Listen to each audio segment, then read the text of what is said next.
یہاں پردیس میں آ کر ہم اپنے دیس کی باتیں کبھی تو بھول جاتے ہیں اور کبھی ہم خود بھلاتے ہیں. انہی باتوں میں، یادوں میں پرانا گھر بھی ہے میرا. پرانے گھر کے وہ موسم ابھی تک یاد آتے ہیں. کبھی بارش جو ہوتی تھی تو اپنی ٹین کی چھت پر کئی سرتال بجتے تھے. بڑے کمرے کے بیچوں بیچ ہم برتن بھی رکھتے تھے کہ جن سوراخوں سے صبح سورج چمکتا تھا. کبھی بارش جو ہوتی تھی تو پھر پانی بھی ٹپکتا تھا. نئے ہمسائے کی لڑکی ہمارے گھر میں آتی تھی. ہماری بہنوں کے سنگ وہ بیسنی روٹی پکاتی تھی. مزہ بارش کا ہم کو جو پرانے گھر میں آتا تھا ابھی تک یاد آتا ہے. اگرچہ لو بھی چلتی تھی اور فضا بھی گرم ہوتی تھی اور ایسا حبس ہوتا تھا کہ مانو دم نکل جائے. تو ایسے میں ہم اپنے دوست کو ستو پلاتے تھے. اگر وہ جیب میں پیسے تو پھر کلفی بھی کھاتے تھے.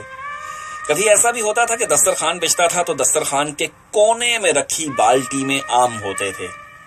کبھی ایک دو اور کبھی دو چار ہمارے نام ہوتے تھے. ہائے ہائے، غریبی میں جو جینے کا مزہ تھا ابھی تک یاد آتا ہے. اور خزاں آتی تو موسم کا عجب ہی ڈھنگ ہوتا تھا. ہرے پتوں کا پیلا پیلا خوف سے پھر رنگ ہوتا تھا. جدا ہو جائیں گے شاخ سے یارو کسی بھی دن کے روندھے جائیں گے پیروں تلے یارو کسی بھی دن. انہی سوکھے ہوئے پتوں سے پھر ایک پھول کھلتا تھا. انہی سوکھے ہوئے پتوں سے وہ چپکے سے کہتا تھا کہ بہاریں پھر بھی آئیں گی. اور بہار آتی تو آنگن میں ہمارے پھول کھلتے تھے.